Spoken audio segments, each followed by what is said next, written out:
اس کے بعد اللہ رب العزت ایک اور اپنی شان بیان فرماتے ہیں، ایک اور اپنی نشانی بتاتے ہیں۔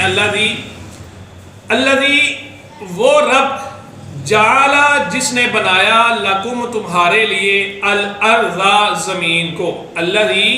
وہ ذات، ربکم اللہ دی کی بات ہو رہی تھی کہ رب وہ ہے جس نے تمہیں پیدا کیا، تم سے پہلے لوگوں کو پیدا کیا، اور اللہ دی یہ وہی ذات ہے جعلا جس نے بنایا، جعلا کا مطلب بنانا، جعلا بنایا لکم تمہارے لیے الارض زمین کو فراشن بچھونا۔ اللہ وہ ذات ہے جس نے زمین کو تمہارے لیے فرش بنایا، تمہارے لیے رہنے کے قابل بنایا، اس قابل بنایا کہ اس پہ کہ تم اس پہ اپنے گھر بنا سکو، تم اس پہ چل پھر سکو، اس پہ ایسے حالات پیدا کیے، اس میں ایسی کنڈیشنز دیں، فیوریبل کنڈیشن جو انسان کے لیے، جو انسان کے حالات کے مطابقت رکھے۔ یہاں گریوٹی رکھی تو اتنی زیادہ نہیں رکھی کہ آپ کے لیے چلنا مشکل ہو جائے، اور اتنی کم نہیں رکھی کہ آپ اس پہ چل نہ سکیں، اچھل اچھل کے کودتے رہیں۔ اللہ تعالیٰ نے یہاں پہ آکسیجن کی مقدار متعین کی، کاربن ڈائی آکسائڈ کی مقدار، اس میں زلزلے نہیں آتے، اس میں اس کے ٹمپریچر کو بڑا معتدل رکھا، بہت زیادہ شدت سے سردی نہیں رکھی، بہت زیادہ شدت سے گرمی نہیں رکھی، ورنہ یہاں پہ انسان سٹے نہ کر سکتا۔ تو اللہ رب العزت کہتے ہیں ہم نے یہ فیوریبل کنڈیشنز دی ہیں آپ کو زمین پہ کہ آپ اس پہ رہ سکو، اس پہ اپنا گھر بنا سکو، اس پہ کاروبار کر سکو، اس پہ بزنس کر سکو، اس پہ روزی کما سکو، اس پہ کھیتی کر سکو، اور اس پہ اپنی زندگی کو ایک اچھے طریقے سے آپ گزار سکو۔ یہ اللہ تعالیٰ اپنی نشانی بتاتے ہیں کہ باقی سیاروں میں اگر آپ دیکھیں تو کہیں گریوٹی کا مسئلہ ہے، کہیں زلزلے بہت زیادہ آتے ہیں، کہیں صرف گیسوں کا مجموعہ ہے، کہیں بہت زیادہ سردی ہے، کہیں بہت زیادہ گرمی ہے، تو ایسے حالات نہیں ہے کہ وہاں پہ ایک انسان زندہ رہ سکے اور آپ سٹے کر سکے۔ یہ حالات صرف زمین پر ہیں انسانوں کے لیے کہ وہ اسی زمین پر ہی زندہ رہ سکتے ہیں۔ تو اللہ رب العزت کہتے ہیں اللہ وہ ذات ہے جس نے زمین کو بچھونا بنایا، جس نے زمین کو فیوریبل کنڈیشنز دی تاکہ وہ انسان یہاں پہ رہ سکے۔ والسماء اور آسمان کو بنایا بناءً چھت، آسمان کو بطور چھت بنایا۔ چھت کیا کرتی ہے؟ چھت آپ کو برے موسموں سے بچاتی ہے، چھت آپ کو اوپر سے گرنے والے نقصان سے بچاتی ہے، چھت آپ کو تحفظ فراہم کرتی ہے گھر میں بیٹھ کے۔ تو اس آسمان بھی انسان کو تحفظ فراہم کرتا ہے، ورنہ جتنے دھماکے، جتنے شہاب ثاقب یا جتنے ستارے ٹوٹ کے گرتے ہیں، اگر آسمان نہ ہو، آسمان کی چھت نہ ہو، الٹرا وائلٹ شعاعیں جتنی آپ کی گرتی ہیں، تو یہ اگر آسمان کی چھت نہ ہو تو زمین پہ زندگی ناممکن ہو جائے۔ تو اللہ تعالیٰ فرماتے ہیں کہ ہم نے زمین کو فرش بنایا، بچھونا بنایا، رہنے کے قابل بنایا، اور اس زمین کی حفاظت کے لیے پھر آسمان کو اس کی چھت بھی بنا دیا۔ اگلی بات، تیسرا کام، وَأَنزَلَ اور نازل کیا مِنَ السَّمَاءِ آسمان سے، من سے السماء آسمان سے، وَأَنزَلَ اور نازل کیا مِنَ السَّمَاءِ آسمان سے مَاءً پانی، پانی مطلب بارش۔ وَأَنزَلَ اور نازل کیا مِنَ السَّمَاءِ آسمان سے مَاءً پانی۔ تو جب پانی نازل کیا، بارش ہوئی، تو اس کا رزلٹ کیا آیا؟ فَأَخْرَجَ پس نکالا بِهِ اس کے ساتھ، اس پانی کے ساتھ، اس پانی کے ذریعے سے، اس پانی کی وجہ سے کیا نکالا؟ مِنَ الثَّمَرَاتِ ثمرات سے، پھلوں سے۔ ثمر ہم لفظ بولتے ہیں، ثمرات، اس چیز کے ثمرات بہت زیادہ ہیں۔ تو فَأَخْرَجَ پس نکالا بِهِ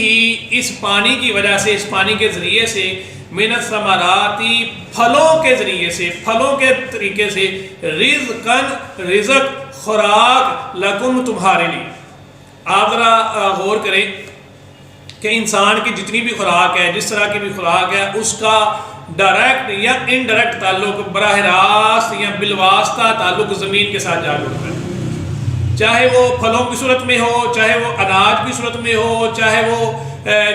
گھاس پھوس کی صورت میں ہو جو جانور کھاتے ہیں، ان سے ان کا گوشت بنتا ہے، تو وہ گوشت انسان استعمال کرتا ہے، دانہ دن کا ہے، جو بھی چیزیں ہیں جو بھی ہم استعمال کرتے ہیں، اس کا براہ راست یا بالواسطہ کسی نہ کسی ذریعے سے تعلق زمین کے ساتھ، زمین کی کھیتیوں کے ساتھ، زمین کی ایگریکلچر کے ساتھ جا کے جڑتا ہے۔ تو اللہ تعالیٰ فرماتے ہیں ہم نہیں اگر آسمان سے پانی نہ نکالتے، پانی نہ اتارتے، تو پھر یہ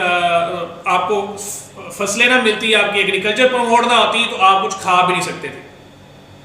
تو وَأَنزَلَ نازل کیا مِنَ السَّمَاءِ آسمان سے مَاءً پانی، فَأَخْرَجَ پس نکالا بِهِ اس پانی کے ذریعے سے من الثمراتی پھلوں میں سے رزقن رزق لکم تمہارے لیے. تو جب یہ سارا کچھ رب العزت نے تمہارے لیے کیا، تمہیں پیدا کیا، تمہارے پرکھوں کو پیدا کیا، تمہارے لیے زمین کو بچھونا اور رہنے کے قابل بنایا، آسمان کو چھت بنائی اور وہ زمین کو تحفظ دیتی ہے، پھر تمہارے لیے رزق کا بندوبست کیا، خوراک کا بندوبست کیا، واٹر سائیکل چلایا، یہ سارا کچھ جب تمہارے لیے کیا ہے تو اب تمہاری کیا ذمہ داری بنتی ہے، تمہاری کیا رسپانسبلٹی بنتی ہے. اللہ فرماتے ہیں فَلَا تَجْعَلُوا پس نہ بناؤ وہی چیز جعل الذی جعل لکم اللہ نے تمہارے لیے زمین بنائی. تو یہاں پہ ہے وَلَا تَجْعَلُوا پس تم نہ بناؤ للہ اللہ کے لیے اندادا کوئی شریک، کوئی کمپینین، کوئی پارٹنر. تم اللہ کا کوئی کمپیٹیٹر نہ بناؤ کہ اللہ کے ساتھ بھی کسی اور ہستی نے، کسی اور ذات نے، کسی اور شخصیت نے یہ کام کیے. تو اللہ تعالیٰ بار بار چیلنج دیتے ہیں قرآن پاک میں مشرکین مکہ کو اور مدینہ کے یہودیوں کو اور ایسے لوگوں کو جو اللہ رب العزت کے علاوہ کسی اور کو وہ کسی بھی فارم میں، کسی بھی شکل میں خدا مانتا ہے یا رب مانتا ہے یا اس کے آگے جھکتا ہے یا اس کی پرستش کرتا ہے. اللہ فرماتے ہیں کہ مجھے بتاؤ کیا وہ انہوں نے زمین و آسمان میں کچھ پیدا کیا ہے؟ اگر کچھ پیدا کیا ہے، کچھ ان کا کنٹریبیوشن ہے تو مجھے بتاؤ، پھر تو وہ شریک ہونے کے قابل ہو سکتے ہیں. لیکن یہ ساری مخلوق جب میں نے پیدا کی ہے، تمہیں بھی میں نے پیدا کیا ہے، جن کو تم پوجتے ہو، جن کی تم پرستش کرتے ہو، ان کو بھی میں نے ہی پیدا کیا ہے، تو وہ کیسے رب ہے؟ تو فَلَا تَجْعَلُوا پس نہ بناؤ للہ اللہ رب العزت کے لیے اندادا، ند کی جمع ہے یہ انداد، کوئی شریک، کوئی کمپیٹیٹر نہ بناؤ، کوئی اللہ کا کمپینین نہ بناؤ، اللہ کا کوئی ساتھی نہ بناؤ، اللہ کا کوئی شریک نہ بناؤ جو اللہ جس کے بارے میں آپ یہ تصور کریں کہ وہ رب کے کاموں میں شریک ہے. تو فَلَا تَجْعَلُوا لِلَّهِ اندادا پس اللہ کے لیے کوئی شریک نہ بناؤ. وَأَنْتُمْ تَعْلَمُونَ اور تم اس چیز کے بارے میں بخوبی جانتے ہو، اس چیز کو سمجھتے ہو کہ یہ اکیلے رب کا کام ہے، اس کے علاوہ اس کو کوئی کر نہیں سکتا. وَأَنْتُمْ تَعْلَمُونَ اور تم اس کے بارے میں جانتے ہو. وَإِن كُنْتُمْ فِي رَيْبٍ مِّمَّا نَزَّلْنَا عَلَىٰ عَبْدِنَا فَأْتُوا بِسُورَةٍ مِّن مِّثْلِهِ وَادْعُوا شُهَدَاءَكُم مِّن دُونِ اللَّهِ إِن كُنتُمْ صَادِقِينَ. یہاں توحید کا ذکر ختم ہوا، آگے رسالت کا ذکر شروع ہو گیا. کیونکہ یاد رکھیے گا صرف اللہ کی توحید کو ماننا کافی نہیں ہے اسلام قبول کرنے کے لیے، جب تک رسول اللہ صلی اللہ علیہ وسلم خاتم النبیین صلی اللہ علیہ وسلم کی نبوت پر اور ان کی ختم نبوت پر ایمان نہ لایا. تو اللہ فرماتے ہیں وَإِن اور اگر کن تم ہو، اگر تم ہو فی میں ریب، یہ ریب وہی ہے جو شروع پہلی آیت میں آیا تھا ذالک الکتاب لا ریبا. ریب مطلب شک، شبہ، doubt. if you are in a doubt. وَإِن كُنْتُمْ اگر تم ہو فی ریب شک میں، مما کس چیز کے بارے میں؟ اس چیز کے بارے میں، مما اس چیز کے بارے میں نزلنا جو ہم نے نازل کی. یہاں ہم نے نازل کی سے مراد قرآن کریم ہے، اللہ تعالیٰ نے قرآن کریم کو نازل کیا. مما اس چیز کے بارے میں نزلنا جو ہم نے نازل کی علی عبدنا اپنے بندے پر. تو بندے سے مراد رسول اللہ صلی اللہ علیہ وسلم کی ذات. وَإِن كُنْتُمْ اور اگر تم ہو فی ریب شکوں میں، شک شبوں میں،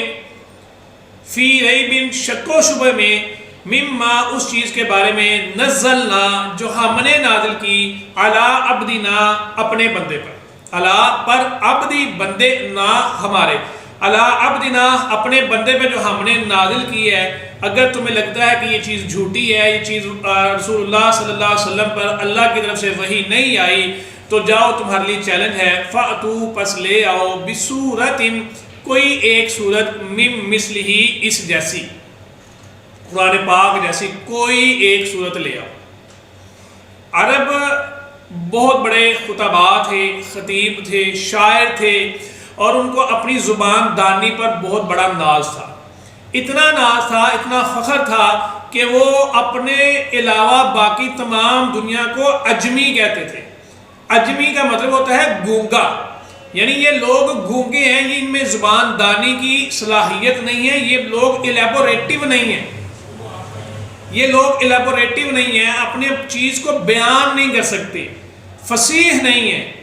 تو ان کو زبان دانی پہ، شاعری پہ بڑا ناز تھا، اور ان میں بڑے مقابلے بھی ہوا کرتے تھے، خطبوں کے اور تقریروں کے اور شاعری کے بہت بڑے مقابلے ہوا کرتے تھے، جس میں سے جو شعراء فرسٹ آتے تھے یا انعام ملتا تھا، ان کے جو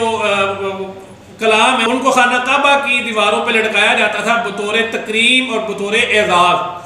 تو ان کو چونکہ بڑا ناز تھا، تو اللہ رب العزت نے چیلنج کیا کہ یہ بھی وہی کلام، تو اللہ تعالیٰ نے ان کو چیلنج کیا کہ یہ بھی وہی الفاظ ہے، وہی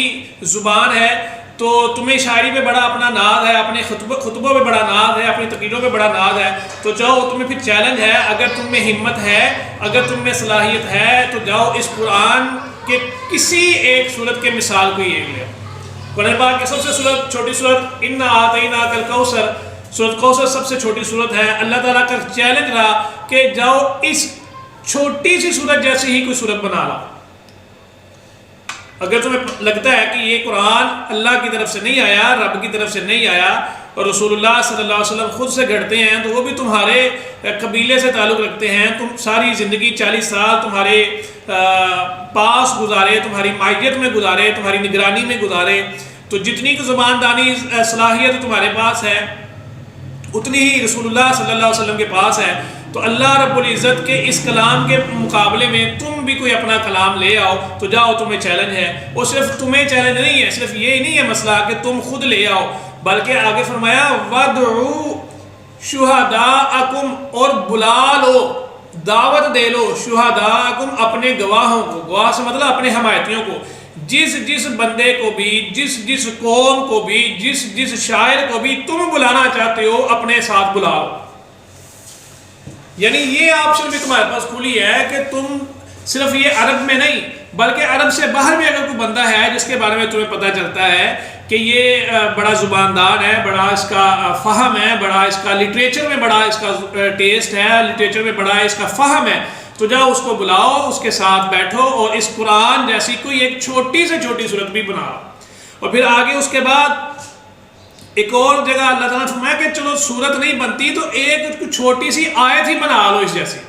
تو وہ بھی نہیں بنا سکے۔ تو یہ بہت بڑا قرآن کا چیلنج تھا اور آج تک یہ چیلنج ہی ہے۔ وَإِن كُنتُمْ، اور اگر تم ہو فی ریب، شک میں، مما، اس چیز کے بارے میں، نزلنا، جو ہم نے نازل کی، علی عبدنا، اپنے بندے پر، فاتو، پس لے آؤ، بصورت، کوئی ایک صورت، من مثلہ، اس کی مثال سے، اس جیسی کوئی ایک صورت لے آؤ، وَادْعُوا، اور بلا لو، شُهَدَاءَكُمْ، اپنے حمایتیوں کو، اپنے گواہوں کو، اپنے سپورٹرز کو، من دون اللہ، اللہ کے علاوہ، یعنی اللہ کے علاوہ ساری دنیا کو ملا لو۔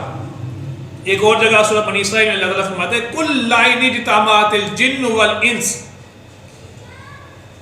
کہہ دیجئے اگر تم اکٹھے ہو جاؤ سارے انسان اور سارے جن، عَلَىٰ أَن يَأْتُوا بِمِثْلِ هَٰذَا الْقُرْآنِ، اس چیز پر کہ قرآن کو لے آؤ، لَا يَأْتُونَ بِمِثْلِهِ، تو آپ اس جیسی مثال نہیں لا سکتے، اس جیسا قرآن نہیں لا سکتے۔ یعنی صرف یہ نہیں ہے کہ عرب کے لوگ اکٹھے ہو جائیں بیٹھ جائیں، یا مکہ کے لوگ اکٹھے ہو جائیں اور بیٹھ جائیں، یا مدینہ کے لوگ اکٹھے ہو جائیں، پورا عرب، جزیرۃ العرب سارا، اور اگر جزیرۃ العرب کے باہر سے کوئی سپورٹ مل سکتی ہے تو اس کو بھی لے آؤ، من دون اللہ، اللہ کے علاوہ،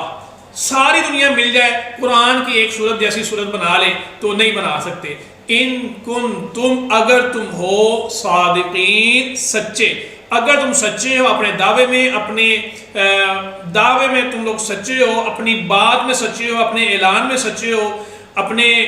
بیان میں سچے ہو، تو جاؤ، تمہیں کھلا چیلنج ہے۔ اگر تمہیں شک ہے اور اگر تم سمجھتے ہو کہ یہ رسول اللہ صلی اللہ علیہ وسلم خود سے بنا کے لاتے ہیں، یہ کوئی بندہ ان کو پڑھا دیتا ہے، کیونکہ یہ بھی ان کی ایک سوچ تھی کہ کوئی بندہ ہے جو ان کو پڑھا دیتا ہے، اگر تمہیں ایسا لگتا ہے کہ کسی بندے نے پڑھایا ہے تو تمہارے پاس بھی لوگ ہیں، تو انہیں بلاؤ، انہیں لے آؤ اور یہ کوشش کرو کہ اس جیسی کوئی ایک صورت بن جائے۔ وَإِن كُنتُمْ فِي رَيْبٍ مِّمَّا نَزَّلْنَا عَلَىٰ عَبْدِنَا فَأْتُوا بِسُورَةٍ مِّن مِّثْلِهِ، اگر تم شک میں ہو اس چیز میں،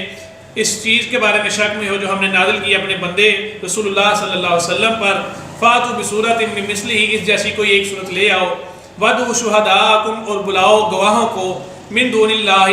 اللہ کے علاوہ، ان کنتم صادقین، اگر تم سچے۔ تو آج ہم نے سورہ بقرہ کی آیت نمبر 20 سے لے کے 23 تک کی تلاوت کی ہے۔ اگر اس میں کچھ اشکال ہے، کچھ پوچھنا ہے، کچھ پوچھنا چاہتے ہیں تو آپ کمنٹ باکس میں مجھے پوچھ سکتے ہیں۔ آج تک کے لیے اتنا ہی، انشاءاللہ اگلی ویڈیو میں اس سے آگے ہم شروع کریں گے۔ السلام علیکم ورحمۃ اللہ۔